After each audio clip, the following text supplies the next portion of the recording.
Hello everyone, welcome to study Neeraj. इस video में हम लोग जानेंगे पीसी सर्टिफिकेट जो आपका इश्यू हुआ है और जब रिजल्ट आया था, रिजल्ट आने के बाद आपका कार्ड इशू हुआ होगा और उस कार्ड के थ्रू अब हम लोग क्या क्या कर सकते हैं। ठीक है, तो ऑल अबाउट पीसी के बारे में हम लोग यहाँ पे समझेंगे। प्लस में उसके अलावा भी और हमारे पास टॉपिक्स हैं, जैसे कि नेक्स्ट प्रोसेस हमारा क्या होगा। ऐसे ही हम लोग ऑलरेडी और दूसरे वीडियो में बताए हैं, लेकिन फिर भी हम यहाँ पे भी डिस्कस करेंगे। इसमें कुछ और ऐड करके हम आपको डिस्कस करने वाले हैं। और आपको वैकेंसीज के बारे में कैसे पता चलेगा, जैसे कि आपके पास तो रिजल्ट आ चुका है, कार्ड भी आ चुका है, सारा कुछ मिल गया, लेकिन अब हम इसको आगे क्या प्रोसेस होगा, हम कहाँ पे जाएंगे वैकेंसीज को देखने, कहाँ से हमको पता चलेगा कि वैकेंसीज इस स्कूल में आई है, तो हम उसको कैसे अप्लाई करेंगे। ठीक है, नेक्स्ट आपका सैलरी के बारे में। यहाँ पे देखिए सैलरी के बारे में हम कुछ टीचर्स से, डीएवी के जो टीचर्स हैं, सीनियर टीचर्स, उनसे हम जानकारी लेकर आपको यहाँ पे बता रहे हैं और वही होगा, कुछ अलग नहीं होगा। ठीक है, प्लस में ये एक चीज और हम डिस्कस करना पिछले वाले वीडियो में भूल गए थे कि ये आपका परमानेंट रहेगा या कॉन्ट्रैक्ट रहेगा, तो दोनों हम यहाँ पे समझेंगे। और कुछ इसमें एक चीज और यहाँ पे हम लोग समझेंगे कि ये आपका जो फेज 1 आप क्लियर कर चुके हैं, तो फेज 2 में आप पहुंच गए हैं, तो फेज 2 में आपको कैसे अपॉइंटमेंट मिलेगा, कैसे डीएवी में आपका रिक्रूटमेंट होगा। ठीक है, तो चलिए देखते हैं। अभी देखिए फर्स्ट में हम लोग को समझना है पीसी के कार्ड के बारे में। तो पीसी कार्ड का जो वैलिडिटी है 1 ईयर है। ठीक है, 1 ईयर के लगभग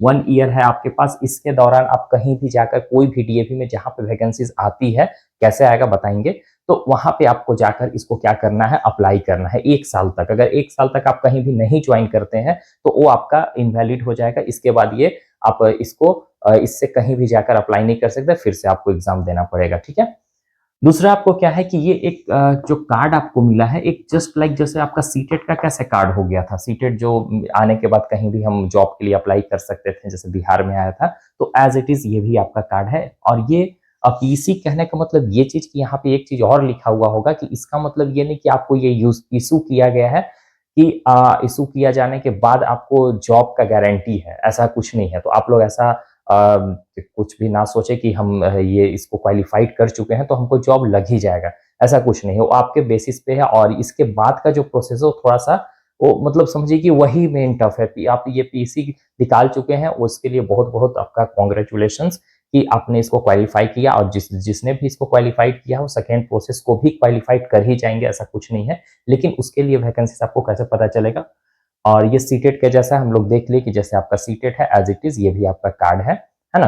तो इसके लिए अगर आप प्राइवेट टीचर्स हैं, कहीं भी स्कूल में पढ़ा रहे हैं, तो आपका वहां भी बेनिफिट करेगा। ऐसा नहीं कि डीएवी में ही ये बेनिफिट करेगा, वहां भी आप इसको या कोई और स्कूल में आप भरना चाहते हैं तो इसको भी आप दिखाएंगे, तो वो ज्यादा थोड़ा सा एक ऐसे ऐसे वो मांगेगा नहीं, लेकिन आप इसको साथ में लगा देंगे ना, तो क्या होगा कि अगला को लगेगा कि नहीं ये अच्छा जानकार है, इसको रखा जाए, मतलब कुछ प्रेफरेंस तो मिलेगा ही मिलेगा, क्योंकि आपने सीबीटी एग्जाम को क्वालिफाइड किया है। ठीक है, अब हम लोग बात करते हैं कि नेक्स्ट प्रोसेस। तो नेक्स्ट प्रोसेस हम लोग फेज 2 में आ गए हैं, और फेज 2 में जब हम लोग आ जाते हैं तो फेज 2 में आपका नेक्स्ट प्रोसेस में इंटरव्यू है। ठीक है, आप लोग जान रहे हैं कि इसमें हमारा क्या है, इंटरव्यू है और डेमो होने वाला है आपका। तो ये कब होगा, तो ऐसे देखिए आप लोग जो सोच रहे हैं कि सर हम इंटरव्यू कब होगा, कोई डेट नहीं अनाउंस किया गया है, हम लोग को कैसे पता चलेगा कहाँ पे इंटरव्यू होने वाला है, क्या होने वाला है, तो ऐसा कुछ नहीं है। हम आपको फर्स्ट में ही बता दिए कि ये एक कार्ड है जो कि आपको मिल चुका है। अब आपको यहाँ पे क्या करना है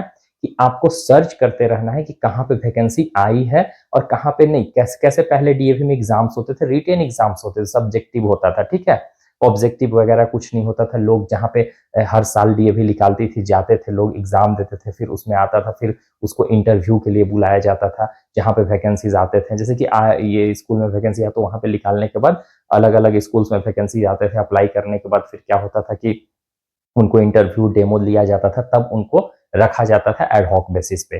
ठीक है, तो ऐसे ही यहाँ पे भी है, आपको इंटरव्यू डेमो के लिए ऐसे नहीं बुलाया जाएगा कि ऐसा नहीं कि आपको शॉर्ट लिस्ट, आप सारे लोग क्वालिफाइड हैं तो आपको शॉर्ट लिस्ट किया जाएगा, फिर अलग अलग स्कूल से आपके कॉल आएंगे, ऐसा कुछ नहीं होने वाला है।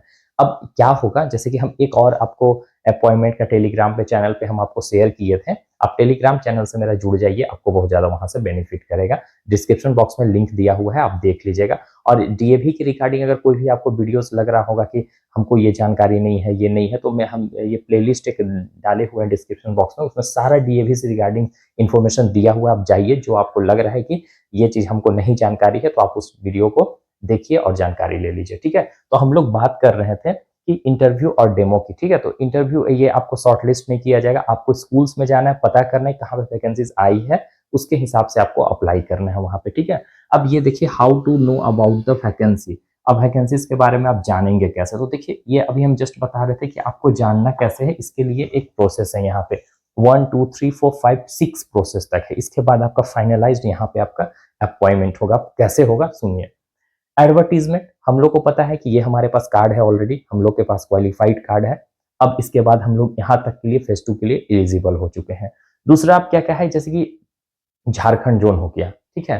तो झारखंड जोन में जितने भी डीएवी स्कूल्स हैं उस सभी स्कूल्स में, जैसे कि झारखंड जोन का अगर कहीं आया है एडवर्टीजमेंट तो जोनल से आ जाएगा आपका। प्लस में आपको स्कूल्स के रिगार्डिंग, जैसे कि डाल्टनगंज है तो डाल्टनगंज का जो डीएवी स्कूल्स है ना, तो डीएवी स्कूल का जो अगर वैकेंसीज आती है तो ये क्या करते हैं कि पेपर में एडवर्टीजमेंट दे देते हैं या तो वेबसाइट पे अपलोड किया जाता है। तो आपको हर एक स्कूल्स का वेबसाइट को चेक करते रहिए, जो आपके कांटेक्ट में है, आपके अगल बगल एरियाज में जो स्कूल्स हैं उसके बारे में कोई टीचर से कांटेक्ट है तो आप कांटेक्ट करके उनसे बात करते रहिए, कि आप डायरेक्टली स्कूल में विजिट करिए, ऐसा कुछ नहीं है। आप स्कूल में विजिट करिए, आपको पता कीजिए कि यहाँ पे वैकेंसीज है या नहीं है, आप आपका कार्ड है आप वहाँ पे अप्लाई कर सकते हैं। इस तरीका से न्यूज़ में भी आपका, न्यूज़पेपर में भी आएगा या वेबसाइट्स में भी आएंगे, ठीक है। तो इस तरीका से आपको जान सकते हैं वैकेंसीज के बारे में, ठीक है। फर्स्ट क्लियर हो गया। और ऐसे यहाँ पे जब जानेंगे हम लोग वैकेंसीज यहाँ आई है तो कौन अप्लाई कर सकते, तो वही पीसी कार्ड होल्डिंग जो कैंडिडेट है वही अप्लाई कर सकता है, दूसरा कोई नहीं अप्लाई कर सकता है। सेकंड क्या है, प्रिपरेशन ऑफ मेरिट लिस्ट। अब आपने वहाँ अप्लाई किया, जो भी स्कूल में वैकेंसीज आई थी आपने वहाँ अप्लाई कर दिया। अब अप्लाई करने के बाद क्या होगा कि आपका शॉर्ट लिस्ट किया जाएगा। ऐसा शॉर्ट लिस्ट सभी कैंडिडेट को किया जाएगा, क्योंकि ऑलरेडी आपने क्वालिफाइड कैंडिडेट है तो ऑलरेडी आपको सभी लोग को शॉर्ट लिस्ट किया जाएगा। अब उसके बाद नेक्स्ट प्रोसेस में क्या किया गया, आपको डेमो और इंटरव्यू के लिए बुलाया जाएगा कैंडिडेट को स्कूल्स में, जो स्कूल्स में होंगे कुछ डेट दिया जाएगा, है ना। अब उसके बाद जब आपका डेमो होगा, ये फिर इंटरव्यू होगा उसी दिन, उसके बाद फिर आपका अप्रूवल आएगा डीएफई सीएमसी से। अब यहाँ से अप्रूवल आएगा, आपको वेबसाइट पे ही पता चल जाएगा कौन कौन कैंडिडेट, या तो फिर आपका ईमेल पे मैसेज भेज दिया जाएगा, ठीक है। अब उसके बाद आपको अपॉइंट किया जाएगा प्रोबेशन पे, एड होकर बेसिस पे। एड होकर बेसिस कहने का मतलब क्या, प्रोबेशन कहने का मतलब शॉर्ट टर्म के लिए। आप शॉर्ट टर्म इसको समझिए थोड़ा सा इसको, देखिए। जैसे कि हम लोग जान रहे हैं 1 ईयर का कार्ड का वैलिडिटी है, लेकिन आप जब अपॉइंट हो जाते हैं तो आपको 3 ईयर्स तक वहां रखा जाएगा।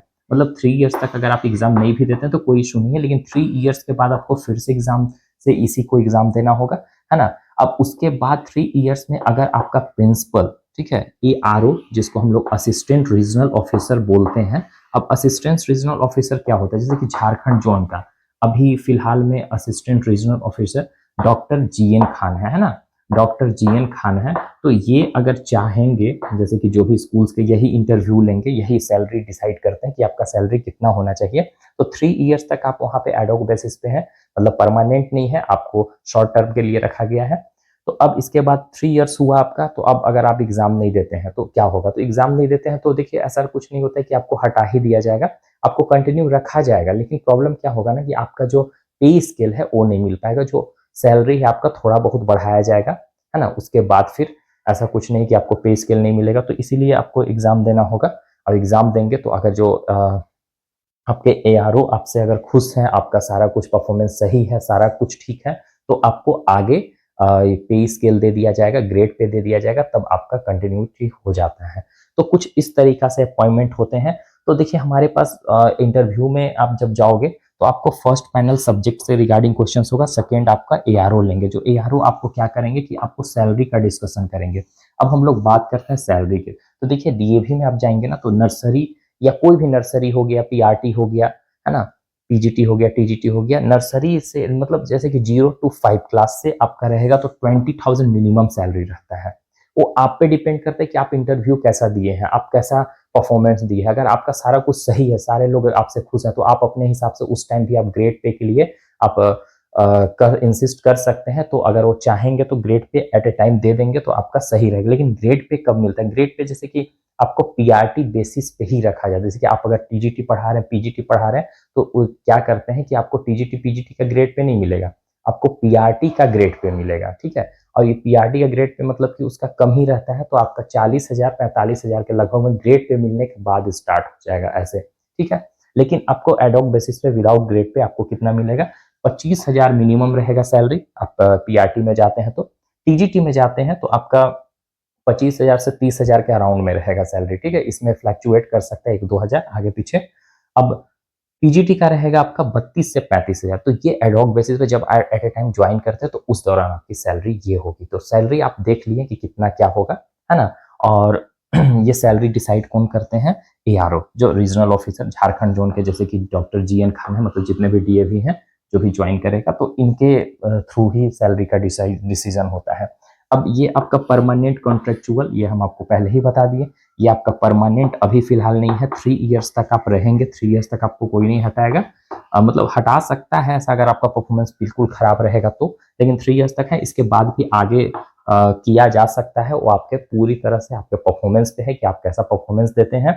और प्लस में 3 इयर्स के बाद भी आपको, कभी-कभी ऐसे टीचर्स होते हैं जिनको विदाउट ग्रेड पे ही रिटायर कर दिया जाता है। ऐसा भी होता है ग्रेड पे, मतलब डीएवी में जो लिखती है, कभी-कभी देखेंगे कि एडवर्टाइजमेंट में लिखा है as per norm salary, as per norm, तो ऐसा कुछ नहीं होता है। वहाँ जाने के बाद सब नॉर्मल सैलरी आप टीजीटी के लिए रखें, पीजीटी के लिए है, लेकिन आपको पीआरटी का पे स्केल दिया जाएगा। ये बात मैं एक्चुअल में जानकारी लेकर ही बता रहा हूँ, और आप जाएँगे तो आपको खुद ही पता चलेगा। उसके बाद आप कोई ज्वाइन कीजिएगा कोई स्कूल, तो हमको एक बार ज़रूर आप बताइए कमेंट करके कि मेरा जो वीडियो हम जो आपको जो भी इन्फॉर्मेशन दिए हैं गलत है, या देखिए हम पूरी तरह से 100% श्योर नहीं है कि जो हम बता रहे हैं 100% श्योर ही होगा, लेकिन हाँ 90% श्योर है ना। तो ये सब सारा चीज़ आपको पता चल गया। अब देखिए, अब नेक्स्ट आपका जो हम वीडियो बनाएँगे आपको, वो पूरी तरह से इंटरव्यू पे होगा कि आपका इंटरव्यू कैसे होगा वहाँ पे, है ना? किस तरीका से टीम रहेगा, कौन-सा रहेगा, कि किस टाइप से क्वेश्चंस पूछे जाएँगे, तो सारा चीज़ तो आप मेरा अगर आप चैनल पे न्यू हैं तो चैनल को सब्सक्राइब कर लीजिए, नोटिफ़िकेशन बेल आइकन को भी प्रेस कीजिएगा ताकि जो भी वीडियो अपडेट करें और वो मिल जाए। और अपडेट करने से पहले मैं टेलीग्राम पे भी दे देता हूँ, तो टेलीग्राम से आप जुड़ जाइए, डिस्क्रिप्शन बॉक्स में लिंक दिया हुआ है। सो बाय, टेक केयर एवरीवन।